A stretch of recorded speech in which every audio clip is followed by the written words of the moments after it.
un activiste Greenpeace suspendu à 30 mètres du sol sur l'Arc de Triomphe, symbole de l'avenir de la planète qui ne tient qu'à un fil. Et la place de l'Étoile repeinte pour l'occasion en jaune. Toute la semaine, les ONG privées de manifestations ont tenté de marquer les esprits pour appeler à agir efficacement contre le réchauffement climatique. Quel que soit le résultat de l'accord de Paris, ce qui fera la différence, c'est les vraies mesures, les mesures concrètes que les États vont prendre pour lutter contre les émissions de gaz à effet de serre et les énergies mortifères. La raison de ces opérations coup de poing, les ambitions de cette COP21, loin d'être suffisantes pour ces ONG qui réclament plus d'engagement de la part des dirigeants internationaux. La COP21 a un projet pas du tout ambitieux, que nous allons rester largement au-dessus des 2 degrés qui sont préconisés par les experts et que le mouvement citoyen, lui, est en marche.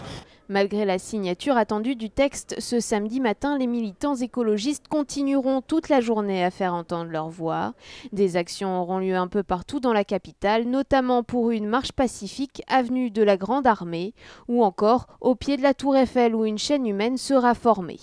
On n'attend pas une autorisation pour faire entendre notre voix, et l'appel pour la justice climatique. Autre initiative, ce samedi matin, plusieurs centaines de personnes se géolocaliseront avec leur portable, selon un plan très précis dans les rues de Paris, pour écrire « Justice climatique et paix ».